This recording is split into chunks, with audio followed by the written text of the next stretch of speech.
Cumprimento a todos os irmãos na paz gloriosa do nosso Senhor e Salvador Jesus Cristo. Quantos nesta noite têm muitos motivos para dar glória a Deus? Por favor, abra a sua boca e dê um glória bem forte.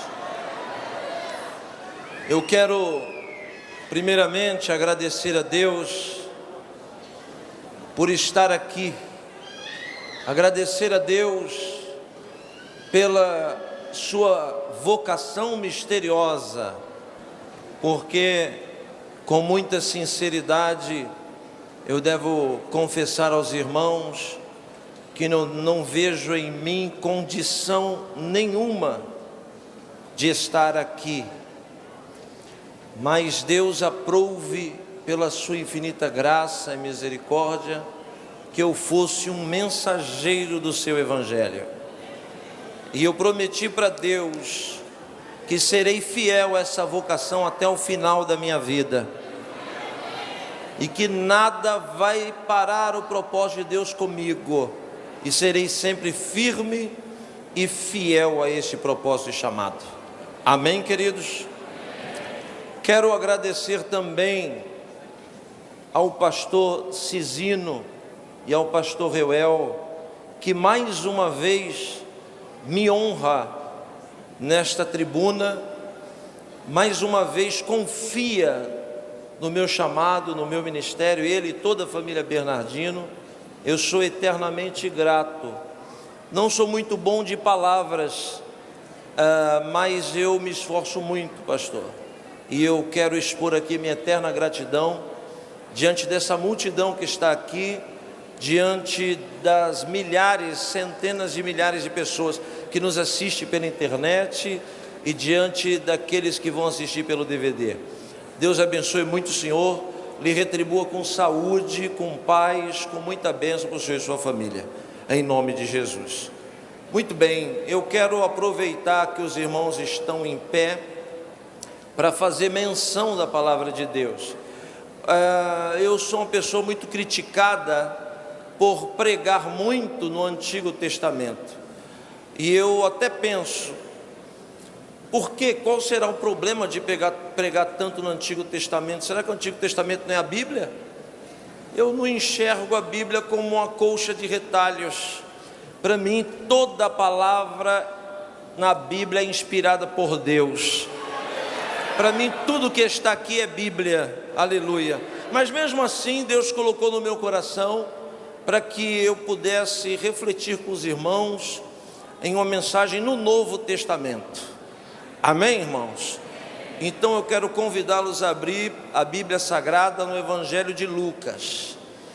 Evangelho de Lucas.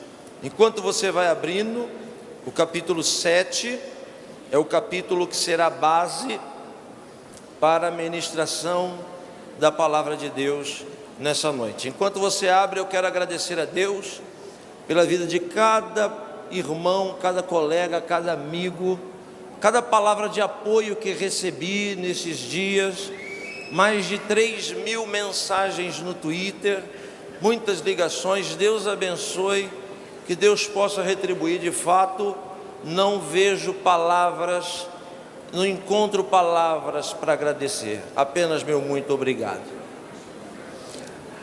Lucas capítulo 7, do 36 até o 50, será o texto que vamos nos embasar nesta noite. Lucas capítulo 7, do 36 ao 50. Assim diz a palavra de Deus. Convidou-o um dos fariseus para que fosse jantar com ele. Jesus, entrando na casa do fariseu, tomou o seu lugar à mesa. E eis que uma mulher da cidade, pecadora, sabendo que estava à mesa na casa do fariseu, tomou consigo um vaso de alabastro com unguento, e estando por detrás aos seus pés, chorando, regava-os com suas lágrimas e os enxugava com seus cabelos. Ao ver isto, o fariseu disse consigo mesmo: se este fora profeta, bem saberia quem e qual é a mulher que lhe tocou, pois é uma pecadora. Então Jesus, voltando-se para o fariseu, lhe disse: Simão! E este respondeu: sim, mestre, uma coisa tenho a dizer-te. E ele disse: dize-a. Certo credor tinha 2 devedores. Um lhe devia 500 denários e o outro 50. Não havendo nenhum dos 2 com que pagar, perdoou-lhe a ambos. Portanto vos digo, qual dos 2 o amará mais? Respondeu-lhe então o fariseu: Senhor, suponho que a quem mais devia. Então Jesus lhe disse: julgaste bem. E voltando-se para a mulher, disse: vês esta mulher? Entrei em sua casa e não me deste água para lavar as mãos. Esta, entretanto, desde que entrei, não cessa de lavar os meus pés com lágrimas. Entrei em sua casa e não me deste ósculo. Esta, entretanto, desde que entrei, não cessa de beijar os meus pés. Entrei em sua casa e não me ungiste a cabeça com óleo. Esta, entretanto, desde que entrei, unge os meus pés com bálsamo e os enxuga com seus cabelos. Portanto vos digo, perdoados são os seus muitos pecados, porque esta muito amou, mas a quem pouco é perdoado, pouco se ama.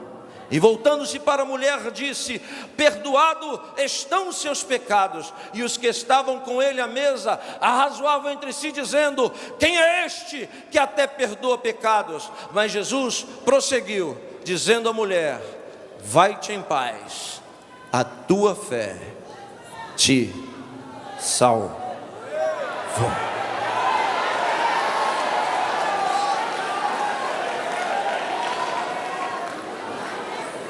Levante a sua mão para o céu. Bendito és tu, eterno nosso Deus, Rei de todo o universo, sua palavra dura para sempre. Bendito seja o seu nome, e o seu reino jamais terá fim. Fale com esta multidão nesta noite, de forma clara, concisa e poderosa. Exorta, ensina e edifica. Fala, Deus, não o que nós queremos ouvir, mas fala o que nós precisamos ouvir. E que ninguém saia daqui da mesma forma que entrou, mas que saímos daqui diferentes. Ensina-nos, Senhor, nesta noite. É o que nós te pedimos, em nome de Jesus. Amém. Só os salvos sentam dando glória a Deus.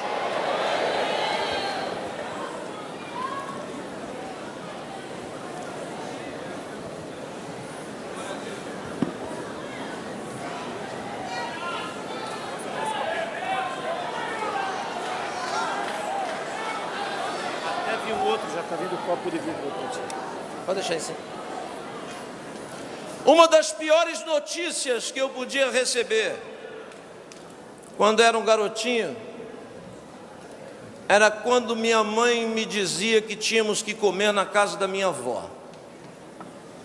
Aquilo para mim era uma tragédia, porque eu não gostava daquela comida. Aquela comida era muito diferente da comida lá de casa. Um dia eu me recordo, depois de ter apanhado, porque eu perguntei para minha mãe por que aquela comida era tão esquisita. Minha mãe me deu uma resposta que eu não entendi direito, só vim entender depois, mas me lembro. Ela me disse que a comida da vovó era diferente porque ela era hipertensa. E eu não sabia direito o que era ser hipertenso, só vim saber depois. Depois também aprendi que a vida, ela é semelhante a uma comida. e que de vez em quando a vida fica insossa, de vez em quando a vida fica sem prazer, sem alegria, sem gosto. Isso acontece até mesmo nas melhores famílias. Aprendi também, senhoras e senhores, que a vida tem um tempero, e o tempero primordial da vida é aquilo que nós chamamos de expectativa. Alguém que tem uma vida sem expectativa é alguém que come uma comida sem tempero. Expectativa é algo tão primordial para a vida humana que quando nossos pais recebem a notícia da nossa existência, quando ainda somos um objeto inerte, sem forma, mas quando recebe-se a notícia, junto com ela vem a expectativa. O que será que vai ser? Menino ou menina?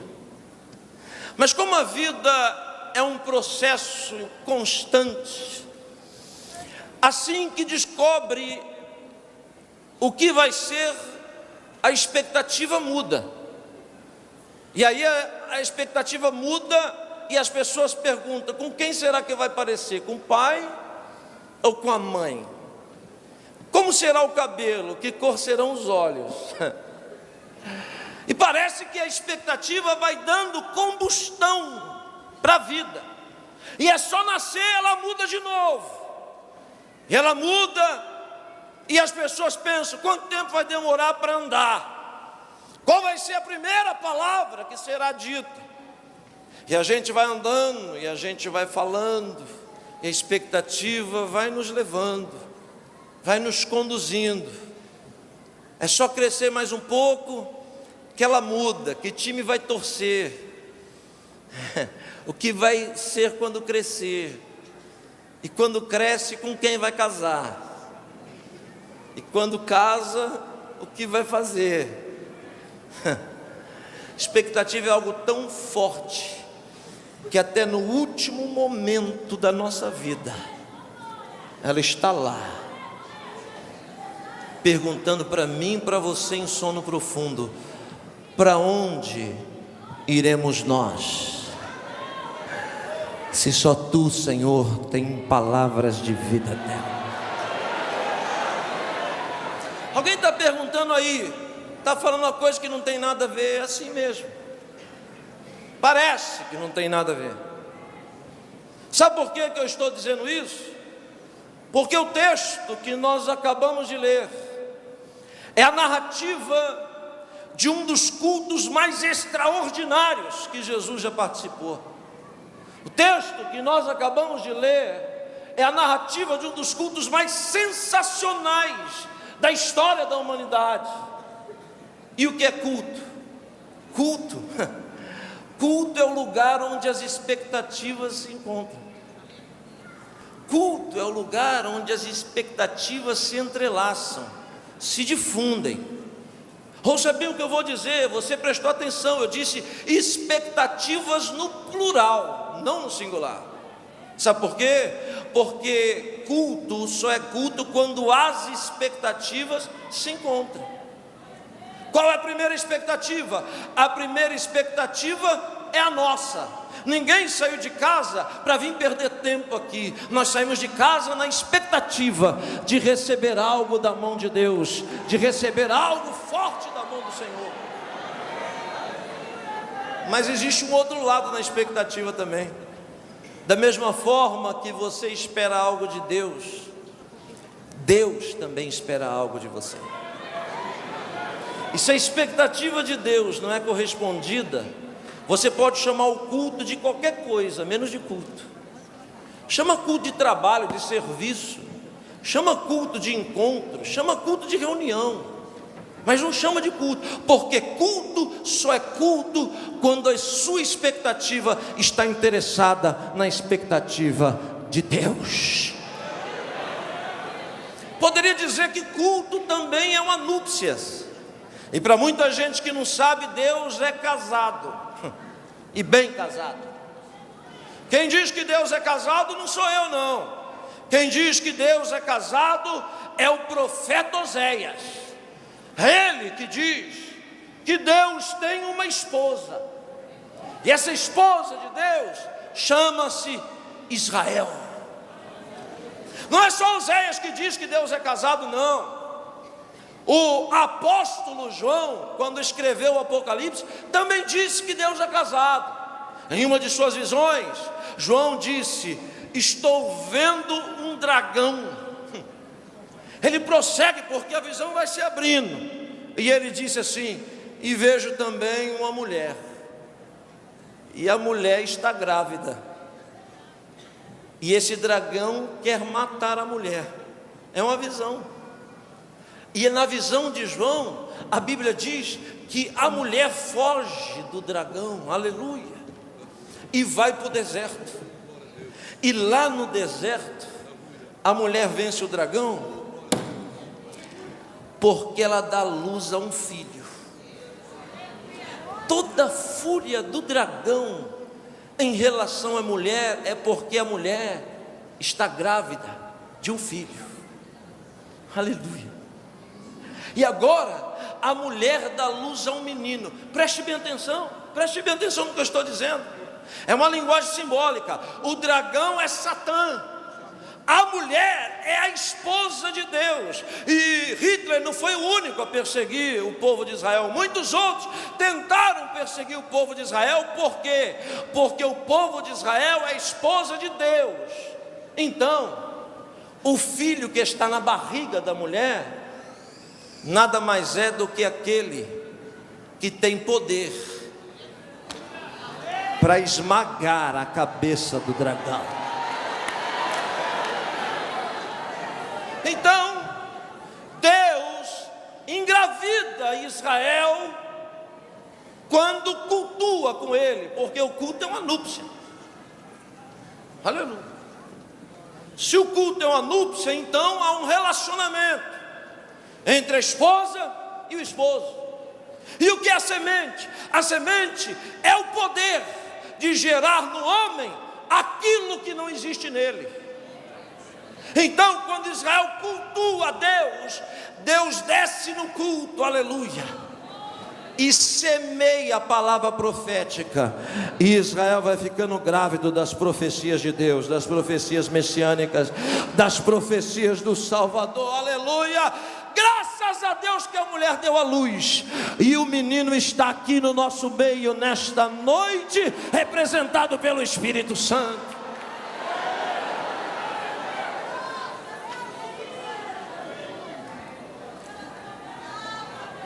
A Bíblia diz, convidou-o, verso 36, um dos fariseus, para que fosse jantar com ele. E Jesus, entrando na casa do fariseu, tomou lugar à mesa. Preste atenção, fariseu. Hoje em dia, fariseu é uma conotação pejorativa que se aplica a pessoas que não são firmes na fé. Mas há 2000 anos atrás, quando não existia o Islã, quando não existia o cristianismo, quando a única religião monoteísta era o judaísmo, nos dias de Jesus, o judaísmo tinha 4 etnias religiosas, 4 vertentes doutrinárias, e os fariseus eram uma delas. Eram 4, eu vou falar as menores de forma rápida. Os 2 menores grupos, o primeiro chamavam-se essênios. Os essênios eram religiosos que negaram a viver-se em comunidade, em sociedade, migraram para os desertos, migraram para as cavernas e dedicavam a sua vida na compilação de textos sagrados da Bíblia. O outro grupo, que era a minoria, chamavam-se zelotes. Quem eram os zelotes? Zelotes eram judeus religiosos profundamente vinculados à política. Foram os zelotes que cercaram Jesus e tentaram aclamá-lo como rei de Israel. Mas Jesus disse para eles: o meu reino não é deste mundo. As 2 outras vertentes eram maiorias. Quais eram elas? Os fariseus e os saduceus.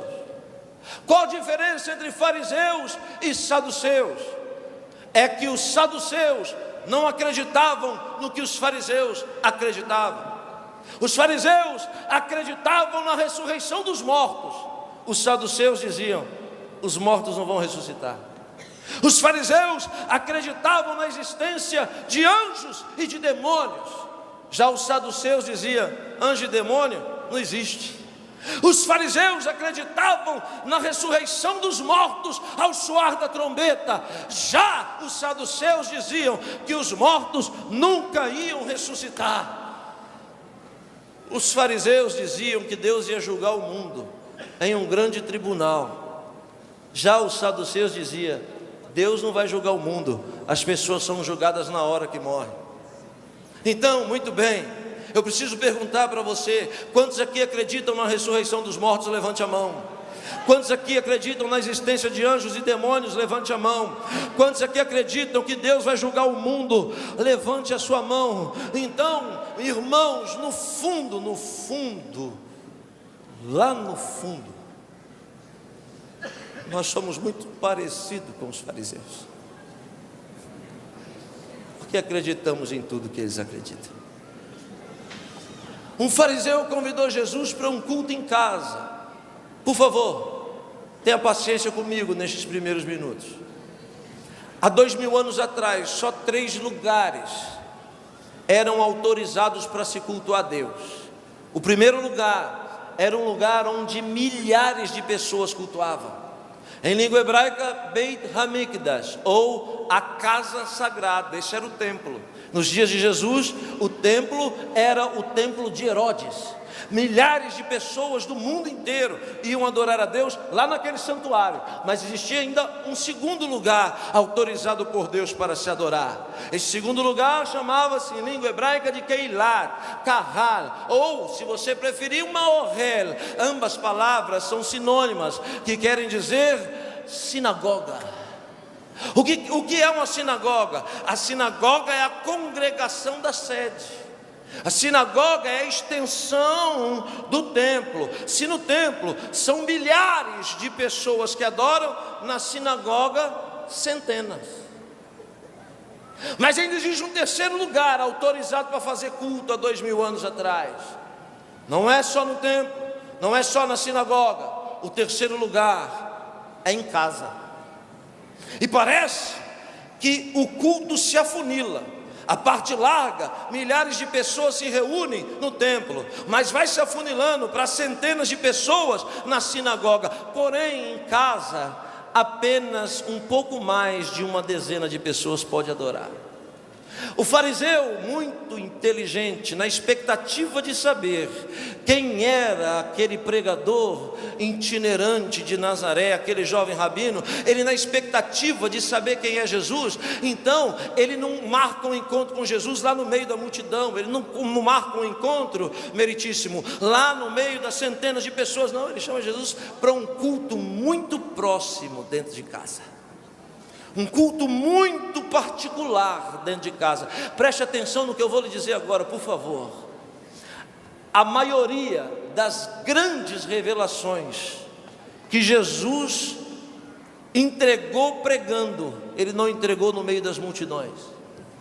Ele entregou em reunião de pequenas pessoas, de poucas pessoas. Está entendendo?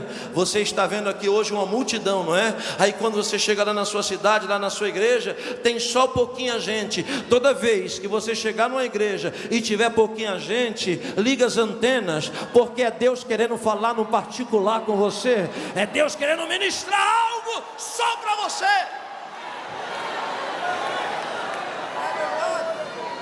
Um culto em casa, ora, toda casa deve ter 2, no mínimo 2 altares. Primeiro altar de uma casa, a mesa onde se come. Porque quando você senta na mesa para comer, você experimenta todo dia a resposta, o cuidado e a provisão de Deus para a sua vida. Mesa é altar, altar é lugar de aliança. Então, cuidado com quem você senta na mesa para comer.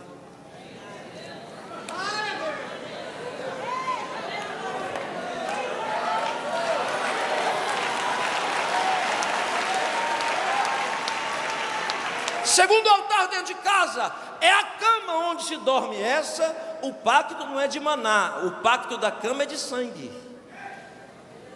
Então, se alguém te visitar, bota para dormir no quarto das crianças, bota para dormir lá na cozinha, na sala, no banheiro, no quintal, menos na sua cama, porque a Bíblia diz que a sua cama deve ser sem mácula.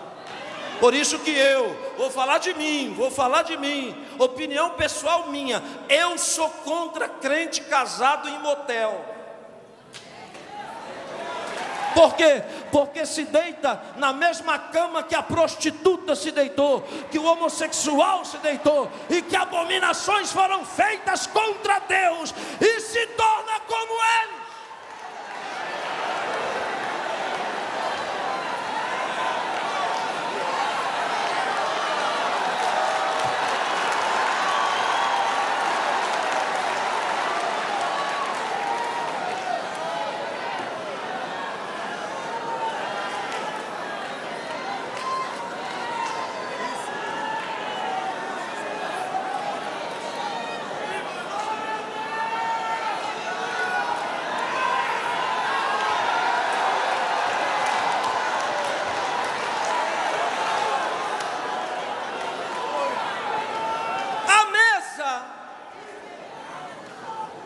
Três tipos de mesa. A primeira, uma mesa comum. Uma mesa comum é uma mesa comum que você olha para ela e você vê os pés, você vê a tampa, você vê tudo. Uma mesa comum. Mas existe uma segunda mesa, uma mesa que é usada apenas em momentos especiais. Alguns pregadores já pregaram sobre esse texto e disseram que a mesa era no chão. Eles não erraram em relação à mesa, erraram em relação ao tempo. Por quê? Porque a mesa no chão, em forma de U, é usada assim, só na Páscoa, só no Hag Pesach Sameach.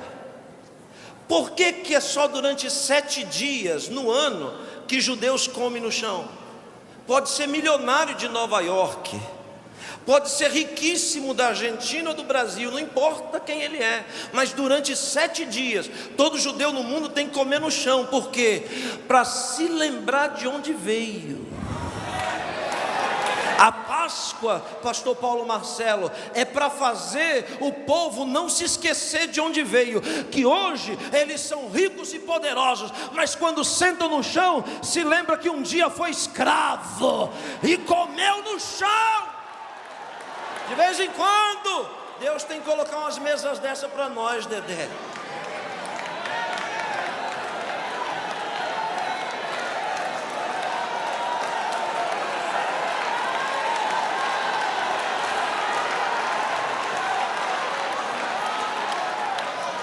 Pastor Anderson, ainda existe mais uma terceira mesa, e foi essa mesa que Jesus sentou.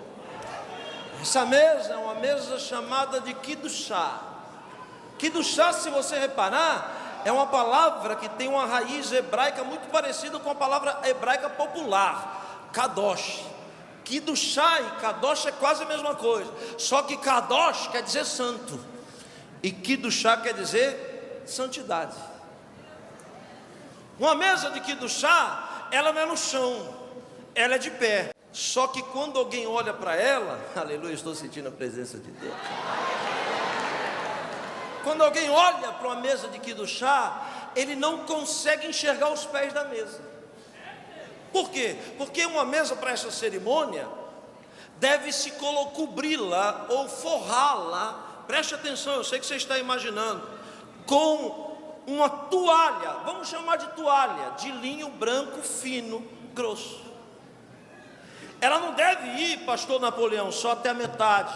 Não, aquela cortina, aquele véu, aquela toalha, tem que chegar até lá embaixo. De modo que quem olha, pastora Flor, pastor Alex, quem olha não enxerga os pés da mesa. Quando se coloca uma mesa dessa, se remonta os 2 níveis de relacionamento que o homem pode ter com Deus.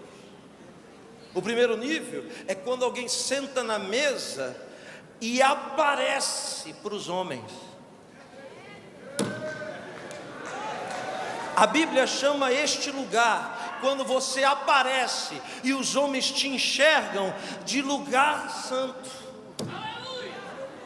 Por quê? Porque no lugar santo, os sacerdotes todos se enxergam, os homens se veem no lugar santo. Porém, na mesa existe um outro lugar, mais restrito. Este lugar, não dá para você entrar nele de pescoço duro, de nariz empinado. Este lugar esconde a santidade, por isso que ele é um véu.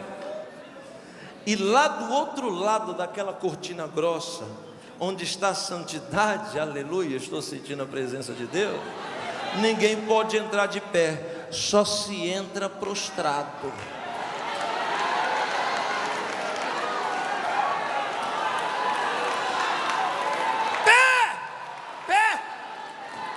Pé na Bíblia é santidade, eu vou provar.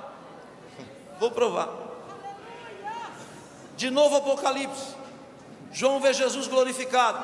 Ele diz assim: e os seus cabelos são alvos, brancos como a lã. Acho que a claridade ofuscou, porque todo mundo imagina Jesus com aqueles cachos brancos, né? O que ele está dizendo é que na cabeça de Jesus existe um brilho muito maior do que a luz, uma claridade muito mais forte do que o dia, na cabeça. Então, essa claridade, pastor Júnior Bola, não são os cabelos, essa claridade são as suas muitas coroas, com que ele foi coroado. A Bíblia diz que ele foi coroado, aleluia, com muitas coroas. Ele vai abaixando, veja, de cima para baixo. E ele diz assim: e os seus olhos são como chama de fogo, da sua boca sai uma espada afiada de 2 gumes, está vestido de linho fino salpicado de sangue, está descendo.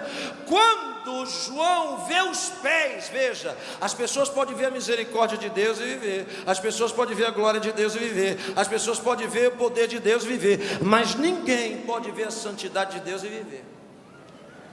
Ninguém. Por isso que a santidade fica escondida do outro lado da cortina. Quando ele vai descendo, ele diz: está vestido de linho fino salpicado de sangue.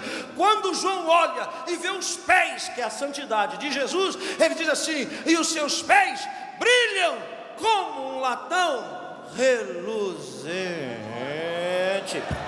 Ele diz assim: eu caí como morto. Não, ele morreu. Viu a santidade?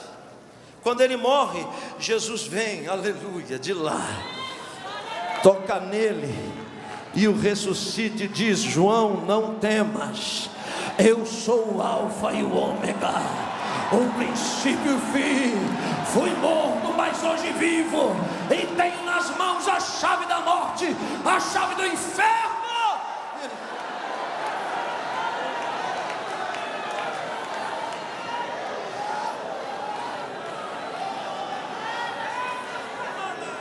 Deixa eu falar, irmã Raquel, com propriedade sobre a mesa, por favor. Eu vou falar com propriedade, com exatidão. Daqui a pouco eu começo a mensagem. A mesa tem 12 lugares. Em uma cabeceira o anfitrião, na outra o convidado. 5 homens de um lado e 5 do outro. O nome disso é Minyan. Minyan traduzido quer dizer mínimo. Por que mínimo? Porque na religião judaica pode-se ter 200 mulheres no culto. Na religião judaica pode-se ter 200 mulheres no culto, pastor Marcelo Dias, 200, mas se tiver 9 homens, não pode ter culto. A religião tem que ter no mínimo 10 homens circuncidados, com aliança, pastor Joel, para Deus descer no culto. As pessoas dizem assim: Jesus tinha 12 discípulos, e eu digo, nunca teve. Jesus tinha 11 mais 1. Fernando Fusco, 11 mais 1. Por que 11 mais 1? Porque 11 mais 1 não é 12, só é 12 se tiver o sinal de igual. Mas um dos 12 não era igual aos 11. Jesus diz, um de vós é o Satanás, um de vós é o diabo. Então não tinha 12, tinha 11 mais 1. Por que Jesus andava com 12? Ah, pastor, por causa das 12 tribos, besteira. Por causa das 12 portas, besteira. Eu vou lhe explicar por quê. Porque Jesus era um rabino legalizado, credenciado. E por que ele andava com 12 circuncidados? Porque ele sabia que o mínimo era 10 para fazer culto. Então quando ele queria cultuar e abrir a palavra de Deus para invocar, ele tinha os 10 da necessidade e mais 2 de estepe.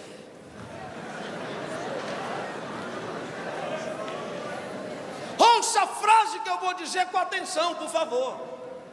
10 homens com aliança demonstra que a lei tem força.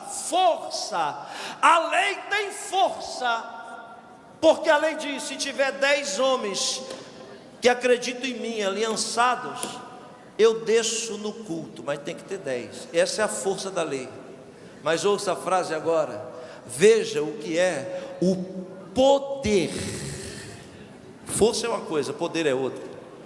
Veja o que é o poder da graça, porque na graça a Bíblia diz, onde estiver 2 ou no máximo 3 reunidos em meu nome, eu estarei no meio de vós. Ele está aqui, se ele está aqui, abre a boca aí, dá um glória exaltando.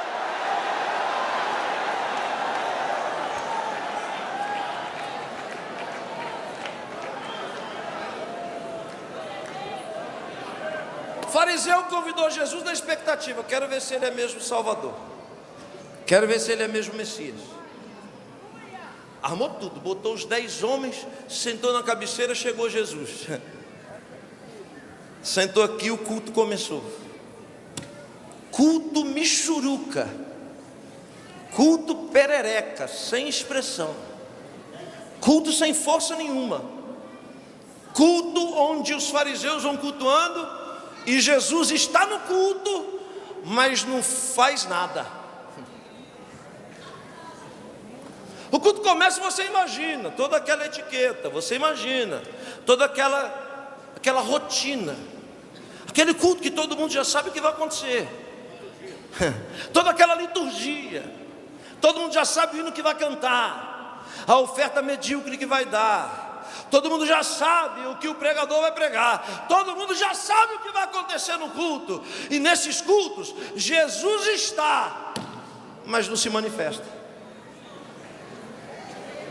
Ele garantiu que Ele está conosco até o fim dos dias. Mas se manifestar é outra coisa. Sabe por que nós entramos e saímos da igreja do mesmo jeito e de vez em quando piores? Porque o nosso culto é um culto sem expressão, sem qualidade, é um culto superficial, não tem profundidade. É um culto onde a gente já entra armado, preparado, e Deus está descendo aqui através do Espírito Santo para nos dizer: desarma, abaixa a guarda, deixa eu tratar contigo, deixa eu falar com você, faz algo que você nunca fez, diga algo que você nunca disse, que eu me manifesto no seu culto.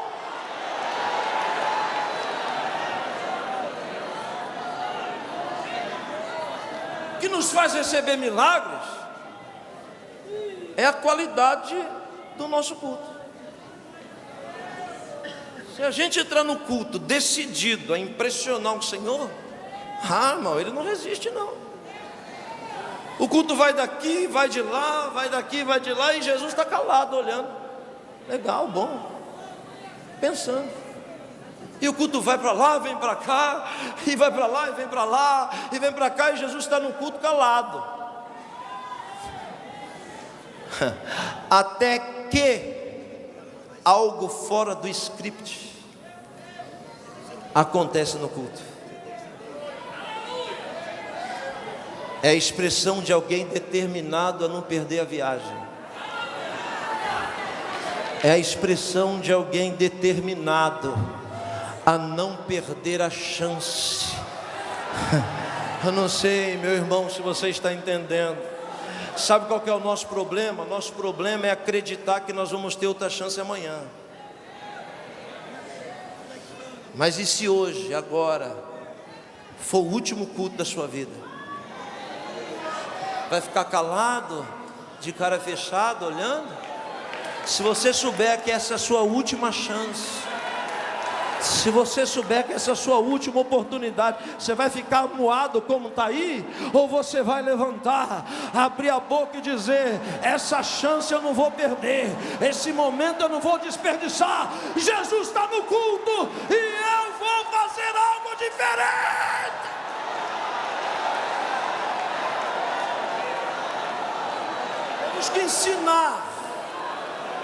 Temos que ensinar, senhoras e senhores, pastor Anderson, pastor Samuel, nós temos que ensinar as nossas ovelhas a cultuar sempre como se fosse o último culto da vida delas.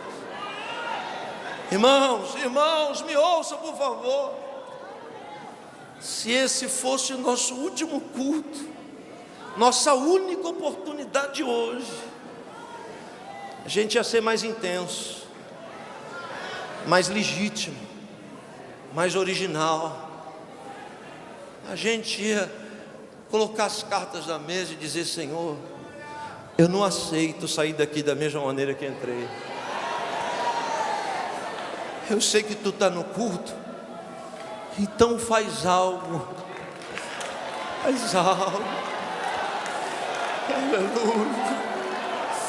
Andaramante comanara.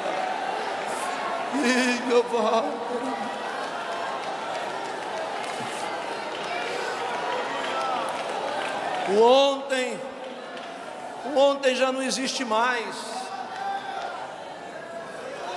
O futuro pertence a Deus, então para nós é sempre hoje. Agora, nós podemos ser melhores se mudarmos a nossa consciência. A Bíblia diz que o culto está discorrendo, mas de repente um barulho.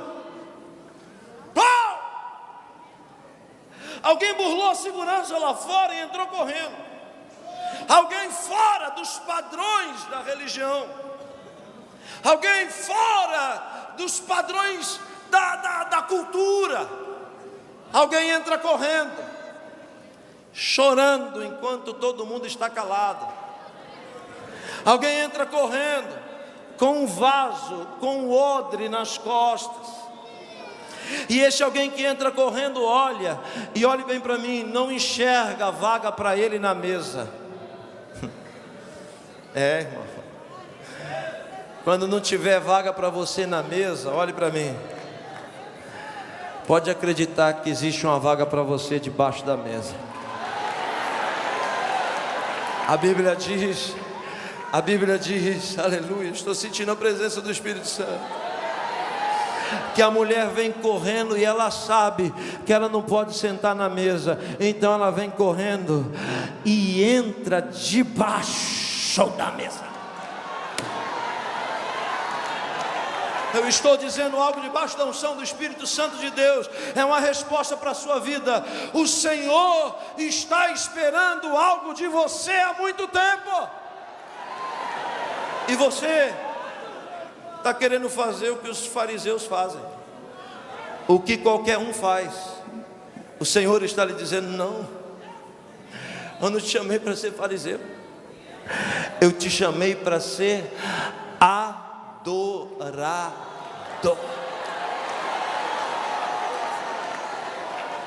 Uma diferença abismal. Sabe por quê? Porque de um modo geral os fariseus não se dobram.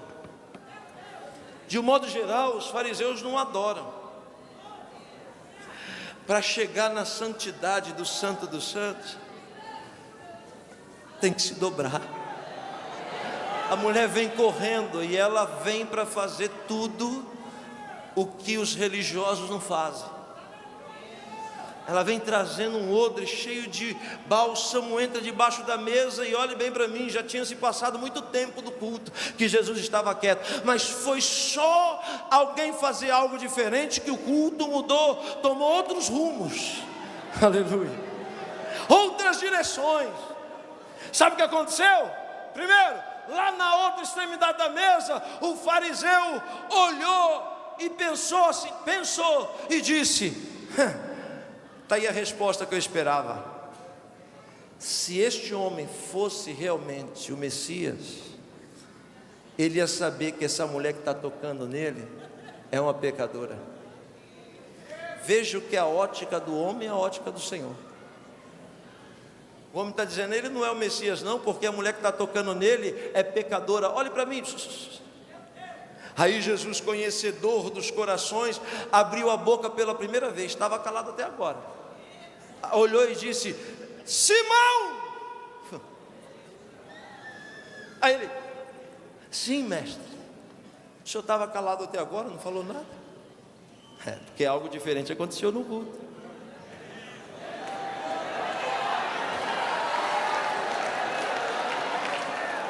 Olha Jesus, deixa eu lhe contar uma parábola. Certo credor tinha 2 devedores, um devia 500 e o outro 50. Ó Jesus pregando para o fariseu. Nenhum dos dois tinha como pagar. Então o credor perdoou os 2. Qual dos 2 vai amar mais? Aí o fariseu pensou: essa é mole, até minha filhinha de 4 anos responde. Quem vai amar mais? Lógico, quem deve mais, ama mais. Quando ele disse, lógico, quem deve mais, ama mais, Jesus olhou e disse: ah é? Agora você julgou certo. Porque na hora que a mulher entrou que você julgou errado. Agora você julgou certo. O que é uma parábola? Parábola é uma linguagem de metáforas, que o pregador está falando, mas na verdade ele está usando a linguagem para falar outra coisa. Isso é uma parábola.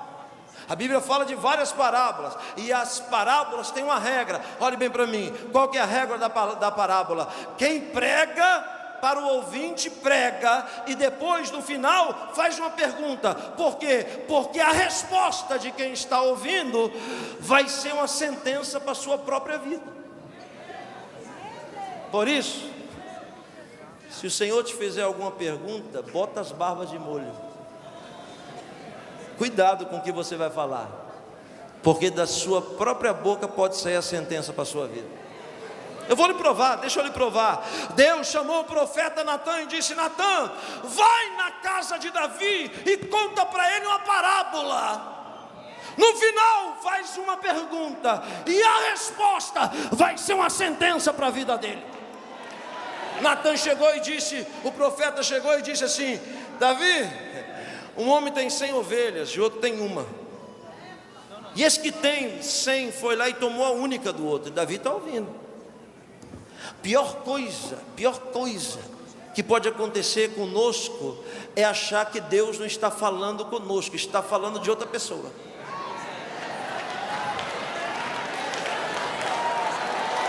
Você entra na igreja, aí o pregador começa, pá, e você pensa: ah, essa é para a irmã Mariquinha. Não é para a irmã Mariquinha, porque Deus não é fofoqueiro para falar de quem não está. Deus está falando é com você, é para você, moçada.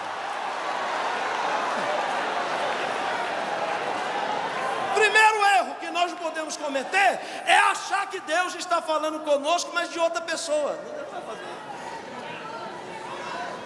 Assim errou Davi. O homem roubou a única ovelha. Aí veja a regra da parábola. No final o profeta pergunta: o que nós vamos fazer com esse homem? A pergunta. Agora Davi vai dar a sentença. Este homem, a gente tem que fazer um sashimi dele, vamos esquartejar, vamos acabar com ele, vamos moer ele. Quando ele disse: esse homem tem que morrer, aí vem o poder da revelação. Por quê? Porque a revelação é um poder de fazer você enxergar o que você não enxerga. A revelação é um poder de arrancar as escamas naturais dos nossos olhos. A revelação é o poder de fazer nós mesmos enxergar os nossos próprios defeitos. Quando ele disse, esse homem tem que morrer, aí vem a revelação, é mesmo, Davi? Muito bem, este homem é você. Deixa eu contar outra parábola rápida. O rei Assuero sonhou. Chamou quem? Amã. Contou o sonho para Amã, está entregando a parábola. Amã, aconteceu isso no sonho. E agora inverteu, porque Davi achava, a mensagem não é para mim, é cajado, é para a irmã Mariquinha. Amã está ouvindo que o rei quer abençoar alguém, então ele inverte. Agora Amã está dizendo, é bênção? Então é para mim. Bênção é para mim. Quando ele pensa é para mim, aí no final do sonho, ele conta e diz assim, então Amã, me diga, o que o rei deve fazer com o homem que ele quer honrar? Amã, achando que ele é a última Coca-Cola do deserto, diz, rei, pega o seu melhor cavalo, sua melhor veste, o seu mais alto funcionário, bota a coroa na cabeça desse homem e sai gritando na rua que este é o homem que o rei quer honrar. Ele deu a resposta que é a sentença, que é o final da pergunta da parábola. Quando ele diz, honra este homem, aí vem o poder da revelação. É mesmo, boa ideia, faça isso com Mardoqueu, o judeu. Toda vez que você achar que você é melhor do que alguém e que você tem que receber a bênção no lugar de alguém, pode se preparar, você vai carregar o cavalo para essa pessoa e vai ter que gritar bem alto que é essa pessoa que Deus quer honrar. A regra é a mesma. A regra é a mesma. Jesus olha para o fariseu e faz uma pergunta: o credor tem dois devedores, um deve muito e outro pouco. Nenhum dos dois tem como pagar, perdoa os dois.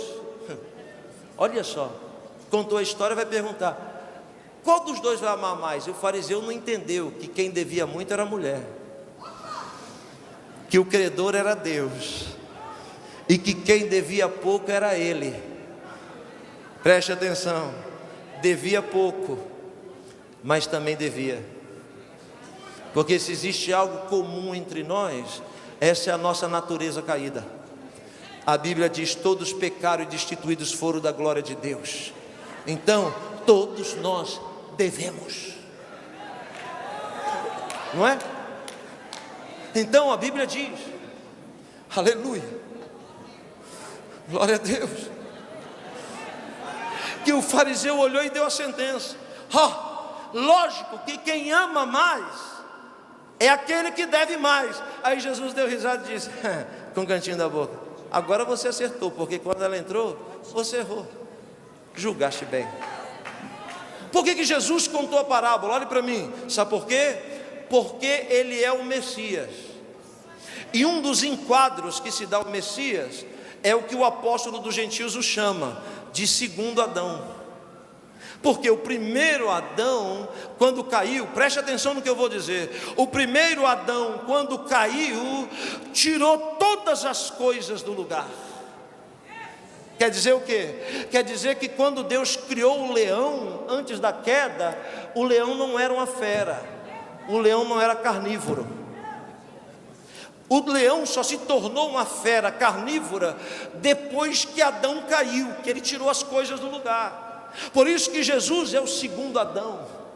Por quê? Porque se o primeiro Adão tirou as coisas do lugar, o segundo Adão vai colocar as coisas no lugar de novo. Levante a sua mão para receber o que eu vou dizer. Jesus está entrando com providência na sua causa. E recebe aí o que eu vou falar. Ainda por esses dias você vai ver tudo o que está fora do lugar na sua vida, Jesus vai colocar no lugar de novo. A prova de que o segundo Adão coloca as coisas nos seus devidos lugares novamente, pastor Ângelo Galvão, é que o profeta Isaías diz. O profeta Isaías diz que quando Jesus reinar aqui, o leão vai voltar a ser como era, vai comer palha. Esse negócio de Adão é uma coisa impressionante, eu não sei se eu falo. Adão, Adonishon, ou o homem Adão, era um protótipo totalmente diferente do que somos hoje. Por quê? Porque Adão era eterno. Então, coisas que nós temos hoje, limitações que possuímos hoje, Adão não tinha. Por exemplo, Adão, antes da queda, não dormia. Quem é que dorme? Quem dorme são os mortais. Seres espirituais não dormem. A Bíblia diz que Deus não dorme e nem tosqueneja. Então quer dizer que dormir é um sintoma de quem é mortal. Por quê? Porque o mesmo apóstolo dos gentios, em uma de suas cartas, diz que a morte é um sono. Paulo diz assim: e ressuscitarão primeiro aqueles que dormem. Então quer dizer que a morte é um sono. Por que nós dormimos? Porque Deus está mandando uma mensagem para nós todo dia. Você dorme e acorda. Você já reparou que quando você dorme, você perde a noção do tempo? Você pode dormir 10 minutos, você acorda, parece que foi 2 horas. Por quê? Porque você entrou num estado parecido com o da morte. O sono é a 10ª parte da morte. Então quer dizer que todo dia você morre e ressuscita. Morre e ressuscita. Morre.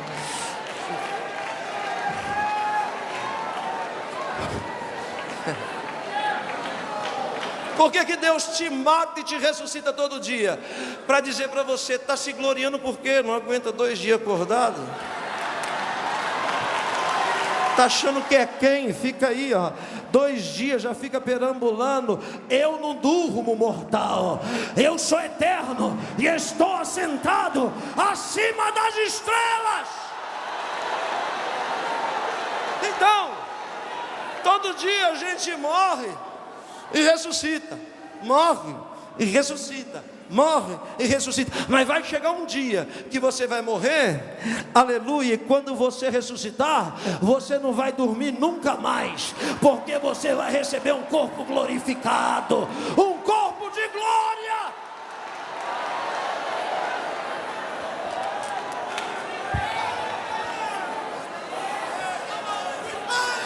Adão nunca tinha dormido. Eu estou falando de culto. E agora eu vou fazer uma analogia. Ele deve ter se virado para Deus, pastor Cisino, e deve ter dito: oh Deus, esses cultos aqui com girafa, com jacaré, esses cultos aqui com bicho, com animal, esses cultos estão muito fracos, tá difícil. Eu queria ter um culto assim mais profundo, um culto mais forte, um culto mais tremendo. Faz alguém semelhante a mim. E eu acho que Deus deve ter dito: não, igual a você eu não vou fazer não. Vou fazer melhor do que você. As irmãs concordaram, bem. Vou fazer alguém melhor do que você, Adão. Aleluia. Sabe o que é, Senhor? Eu quero ter um relacionamento. E Deus deve ter dito para Adão: Adão, não existe relacionamento sem morte, porque relacionamento é renúncia. Então, para você se relacionar com alguém semelhante a você, Adão, você tem que morrer. Ele diz: morrer? O que é isso? Deus diz: eu vou te mostrar. Adão, eterno, vira o olho, dormiu. Deus vai lá e abre o lado. E daqui do lado, tirou a mulher. Eu vou lhe explicar daqui a pouco a frase que eu vou falar. 3 dias e 3 noites depois, Adão acorda. Quando ele olha e vê a mulher, ele diz: uau, que tremenda.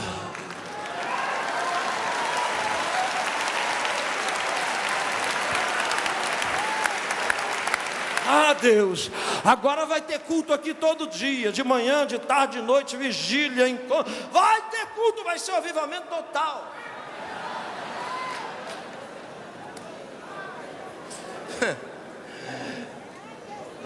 É interessante como a mulher é mais excelente que o homem. Os irmãos me perdoem. É interessante, porque homem em hebraico são duas letras, Yud e Shin. O Shin faz o som de Sh, é o W. Se você olhar, você vai ver uma letra parecida com W, é Shin. Yerushalayim, Shalom, Shema, Shavuot, essa é a letra Shin. O homem é só duas letras, o I, que é a menor, que é o Yud, e o Shin. Então o homem em hebraico é Ish. Você vê que homem é zica até no nome, né? Quando você diz assim, Ish, você falou homem em hebraico. Agora mulher é diferente. Mulher tem uma letra a mais. Tem o mesmo Yud, tem o mesmo Shin, mas tem o Ain no final. Então mulher em hebraico é Isha.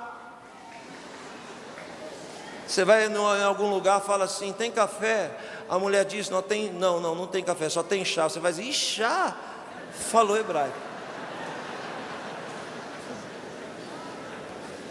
Por que a mulher tem um sentido a mais que o homem? Segura aí, as irmãs vão me convidar agora para os congressos de círculo de oração, tudo. Por que a mulher tem uma letra a mais? Porque toda mulher tem um sentido a mais que o homem. Ei, irmãos, preste atenção. Se você for falar algo para sua mulher e ela falar assim, eu estou sentindo que isso aí não vai dar certo, pode pôr as barbas de molho que é batata. Ela percebe mais do que eu e você.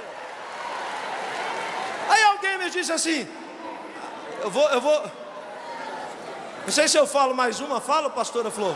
Fala. Só as mulheres de pé para me falar. Só as mulheres de pé. Aí, pronto. Olha para mim as mulheres. É forte que eu vou falar. Alguém me disse assim, mulher é sexo frágil. Negativo. Senão quem ficava grávido era o homem. O homem é mole, é frouxo. É só você olhar a matéria-prima. O homem é tirado do barro, é mole, é frouxo, mas a mulher é firme porque é tirada do osso. Onde estão as mulheres firmes de oração aqui? Dá um glória a Deus!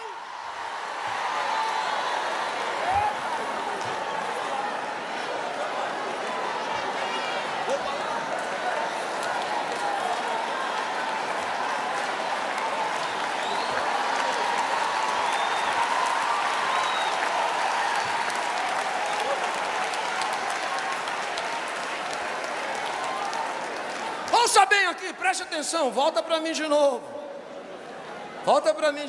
Não se empolga não. Calma, irmã.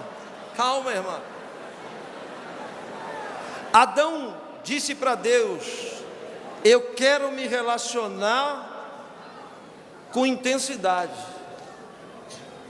E Deus disse para Adão, não tem como ter relacionamento sem morte. Por isso que você vai morrer, vai dormir. Olhe bem para mim. Não existe um versículo dentro do Pentateuco que diz que o Messias, para ser Messias, tem que morrer. Pastor Paulo. Então por que Jesus morreu? Sabe por quê? Porque Jesus é o segundo Adão. Para que ele morreu? Eu vou lhe explicar agora. Quanto tempo que eu falei que Adão ficou dormindo? Quando Jesus, o segundo Adão, é crucificado, ele dorme. Quando ele dorme, um soldado vem de lá e abre o mesmo lado. Só que aqui não saiu osso. Aqui saiu água e saiu sangue.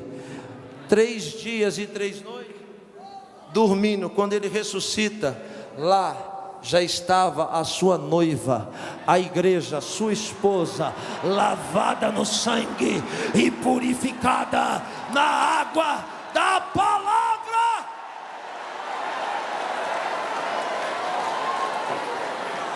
Então a igreja não nasceu em Atos 2. A igreja nasceu no Gólgota. Deixa eu voltar de novo, até não sei mais onde eu estou. Jesus voltou para a mulher. Quem quer que eu pare, diga amém.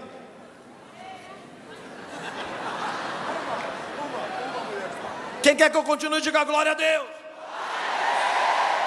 Vou ficar com a maioria.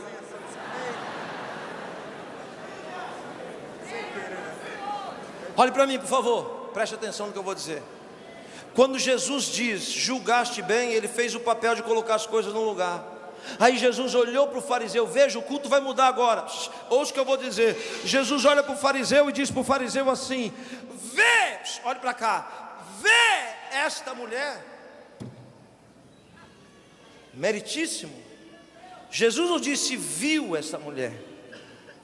Jesus não disse verá essa mulher, ele disse vê. Sabe por quê? Porque na eternidade não tem passado e nem futuro. Na eternidade é sempre presente. É assim que Deus te enxerga.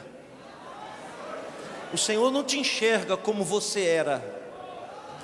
O Senhor te enxerga sempre como você é.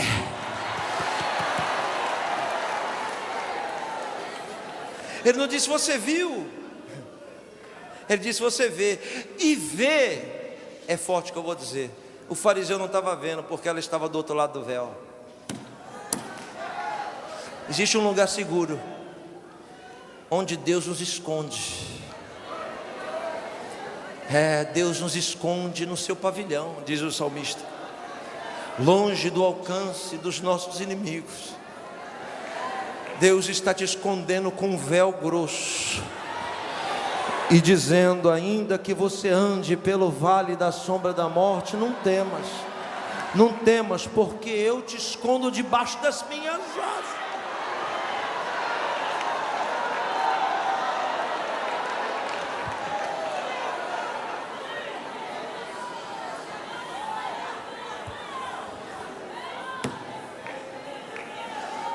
Essa mulher, ele diz: não, eu vi. Não, passado não me interessa, estou perguntando se você vê agora. Não, agora não. Jesus diz: então eu vou lhe dizer como se é um culto. Primeiro, preste atenção. Jesus diz: eu entrei na sua casa e você não me deu água. Não existe culto sem água. Todo culto tem que ter água. Não, os irmãos não entenderam. Todo culto tem que ter água, senão não é culto.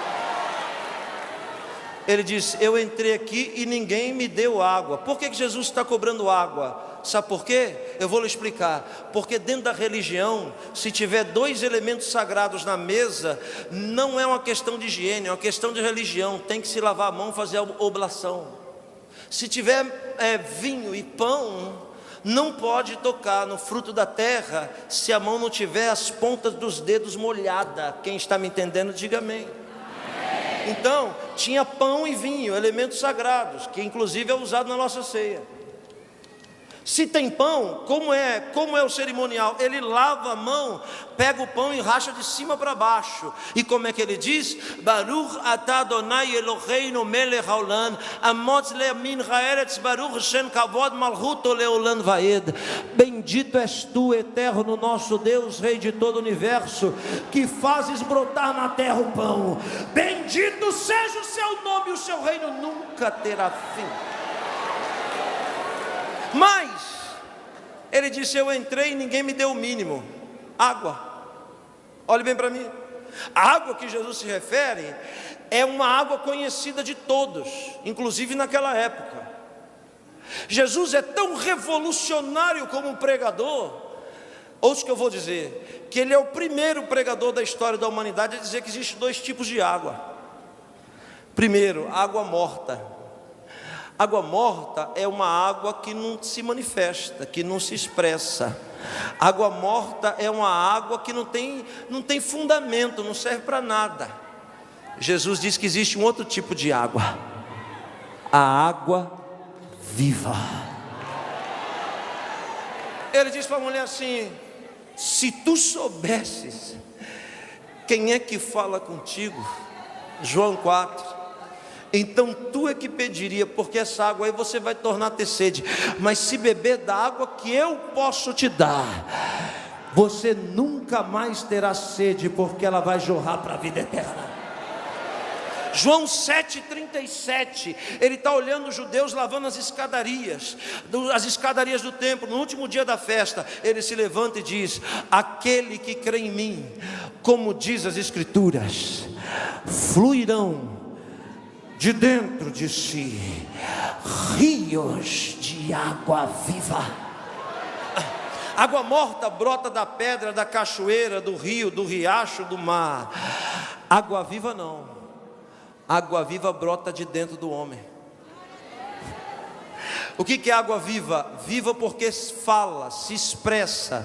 Viva porque se mostra para Deus. O que é água viva? Quando você vem para o culto e sente a presença do Espírito Santo e começa a chorar gostoso, começa a chorar com alegria, pela janela da alma, que são os olhos, começa a brotar água viva. Água viva quer dizer que é uma água que fala. E Deus, acredite, Deus interpreta muito bem a linguagem das lágrimas. Uma lágrima para Deus fala mais do que muitas palavras. Jesus diz: vocês começaram o culto e não me deram o mínimo. Esta, entretanto, está ensinando vocês como é que cultua. Porque ela não está me dando o mínimo, ela está me dando o que nenhum de vocês tem capacidade de dar. Ela está chorando nos meus pés.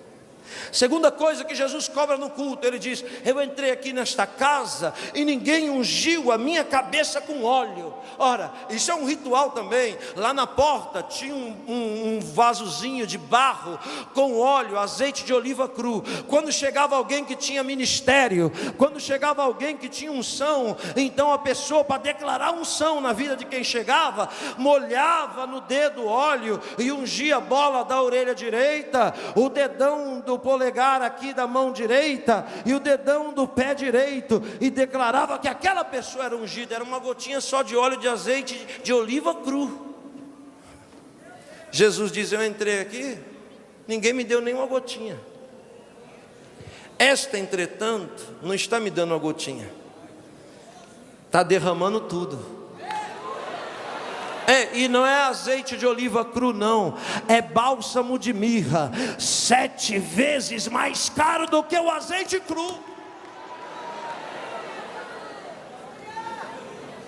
3 tipos de beijo eram dados há 2000 anos atrás. O primeiro beijo era dado no sacerdote.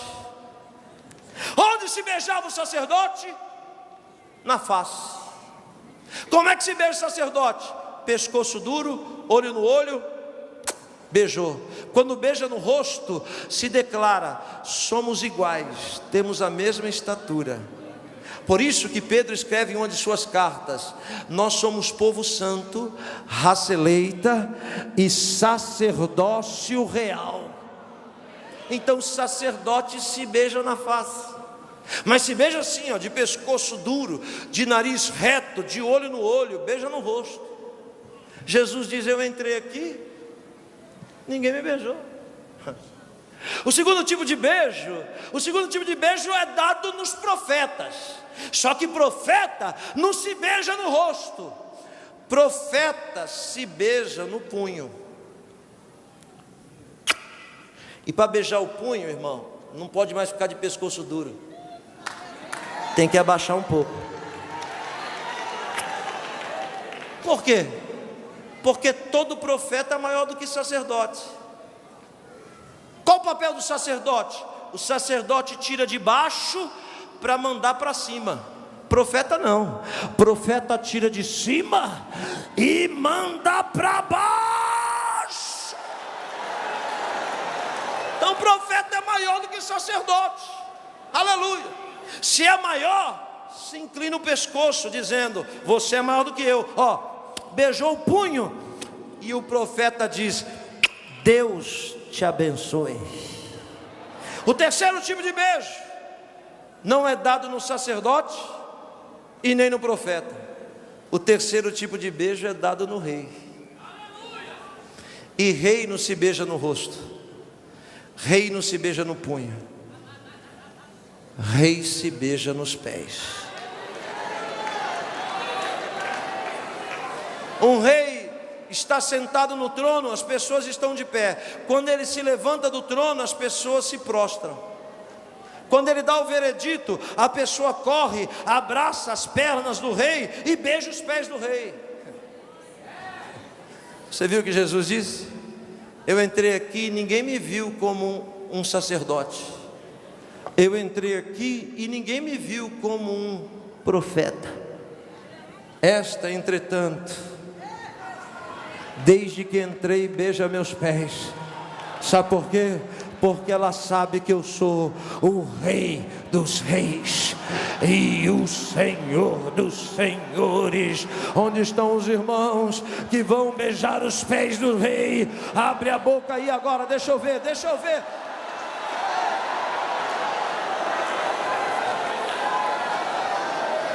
Aquela atitude é tão forte, pastor Luiz, pastor Edinaldo, é tão forte, tão poderosa, que Jesus, olha para mim, Jesus vira as costas para o culto dos fariseus, já não está mais interessado no culto dos fariseus. Sabe o que Jesus faz?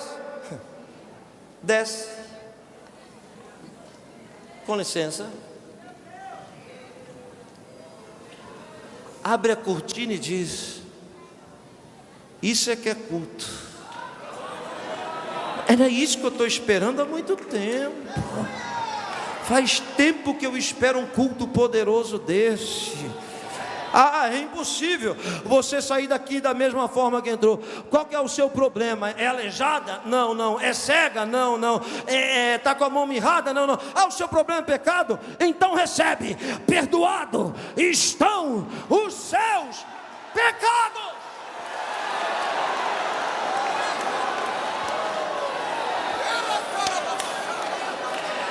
Tem gente que não entendeu o que eu disse. Eu disse que Jesus desceu. Não entenderam? Vou dizer de novo. Eu disse que Jesus desceu. Desceu para cultuar com a mulher.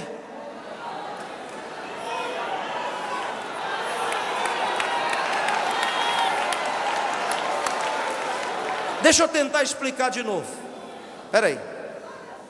3.000 anos atrás, 1000 antes de Cristo, Salomão vai inaugurar o templo. Quando ele vai inaugurar o templo, ele é rei. Na sequência vem o profeta e na sequência vem o sacerdote. Primeiro sacrifício é do rei, vai inaugurar. Entendeu, pastor Alisson? Vai inaugurar, pastor Reuel. Primeira oferta é dele. Qual que é o sincronismo da oferta? Ele traz o sacrifício, queima o sacrifício, e o sacrifício sobe, e Deus recebe lá em cima. Só que eu imagino, na coerência dos meus pensamentos, que Salomão juntou 200 bois para queimar, e ele podia queimar 200 bois que Deus ia receber em cima. Só quando ele foi para queimar 200 bois, eu acho que o Espírito Santo deve ter falado para ele: você não é o rei? 200 bois vai queimar o sacerdote lá no fim da fila, e você é o rei, você não pode fazer o que qualquer um faz. Aí Salomão deve ter pensado e dito: já sei, vou queimar então 500. Quando ele junta 500, ele também sabe, Luan, que se ele puxa os 500 aqui, queima, a fumaça sobe e Deus recebe lá em cima. Só que quando ele vai queimar 500, o Espírito Santo deve chegar de novo e dizer: Davi, 500 bois queimou o teu pai quando a arca chegou e nem tinha templo. Vai ser igual? Salomão, o teu pai Davi queimou 500 bois quando nem tinha arca, nem tinha templo, só tinha arca. Vai fazer igual a ele? Aí Salomão deve ter pensado: então, o que nunca ninguém fez. Aí o Espírito Santo deve ter dito: queima 1000. 1000? Queima 1000. É muito forte. 1000? Nunca ninguém fez? Não. Então vou fazer. Quando ele puxou 1000, que ele queimou, ao invés de Deus receber em cima, Deus desceu e recebeu embaixo, e a glória do Senhor invadiu o templo, e ninguém podia ficar de pé diante da glória de Deus. Quando a mulher não dá gotinha, mas derrama tudo, ela atinge o nível de Salomão. E quando ela atinge esse nível muito alto que ninguém faz, então Deus não recebe em cima, ele desce. Desceu e disse: é impossível você sair desse culto do mesmo jeito que você entrou.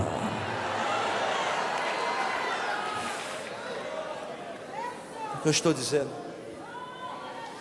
Estou dizendo que Deus tem uma expectativa ao seu respeito hoje, e que você vai decidir de que forma você vai sair daqui dessa cidade. Se você vai sair daqui como um fariseu ou como um adorador. Não existe uma terceira opção, são só duas: ou é fariseu ou é adorador. Sabe o que é a coisa mais difícil para Deus? Eu vou lhe dizer: a coisa mais difícil para Deus não é fazer aleijado andar e cego enxergar, não. A coisa mais difícil para Deus é transformar um fariseu em adorador. Não, irmãos, ouça, eu estou pregando para mim, não estou jogando indireto para ninguém, não, é para mim. Eu estou pregando para mim. Eu disse para Deus: Senhor, eu quero ser um adorador. E como que é o adorador? O adorador tem a capacidade de fazer o que ninguém faz, de dar o que ninguém dá. A expressão do adorador é como se fosse a última oportunidade da vida dele. Fique de pé.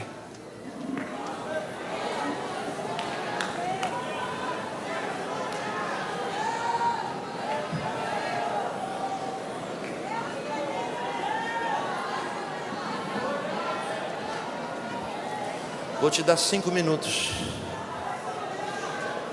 5 minutos para você derramar até a última gota. 5 minutos para você dizer para Deus o que você nunca disse, fazer o que você nunca fez. 5 minutos eu estou lhe dando para você impressionar o Senhor neste culto. Abante cora chada bada sobegadá. Adorador tem habilidade para se prostrar. Adorador tem habilidade para reconhecer o senhorio do rei. Adorador não aparece para homens, porque quando aparecemos para homens, desaparecemos para Deus. Mas quando desaparecemos para os homens, então nós aparecemos para Deus. Eu vou lhe dar 5 minutos. Agora eu quero ouvir a sua voz.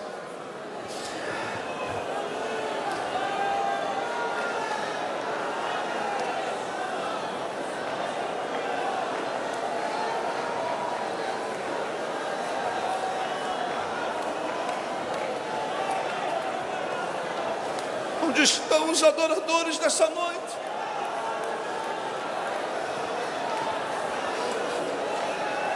O Senhor quer se relacionar com você, adorador. Abre a boca, adorador. Não perde mais essa chance. Você não sabe o dia de amanhã. É agora ou nunca, é agora.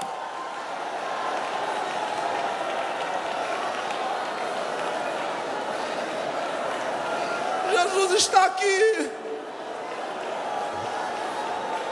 Eu sinto a presença dele aqui.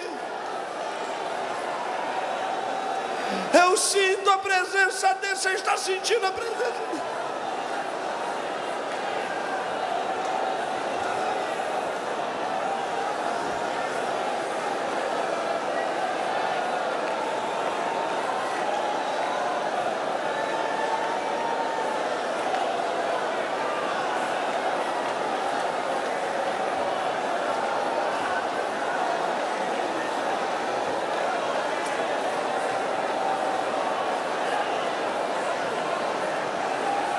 Onde estão os adoradores?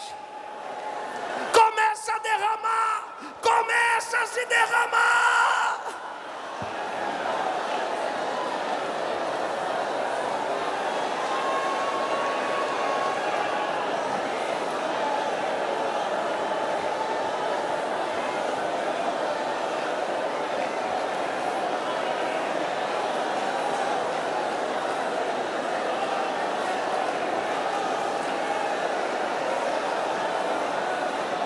Jesus tem uma expectativa. Ele quer que você faça o que você nunca fez, que você dê o que você nunca deu, que você diga o que você nunca disse. Agora é agora, a chance é agora. A chance é agora, Ele está aqui.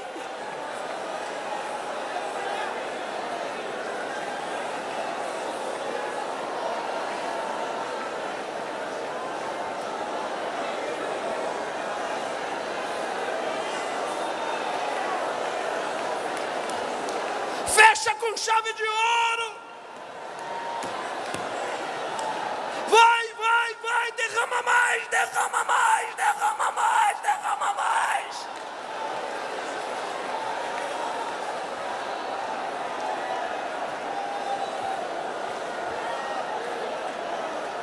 Decida como você quer sair daqui nessa noite. Quem é você? Aleluia.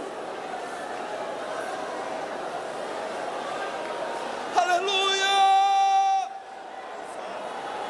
Já estamos finalizando.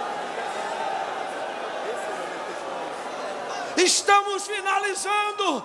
Daqui a pouco vai acabar o congresso. Você não pode sair daqui do mesmo jeito que você entrou.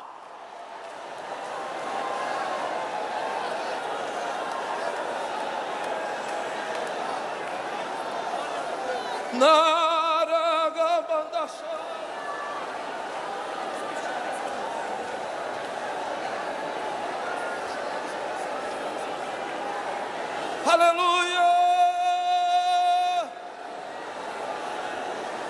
Onde estão os adoradores?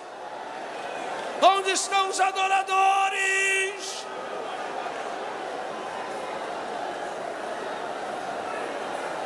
Mais intenso, mais intenso.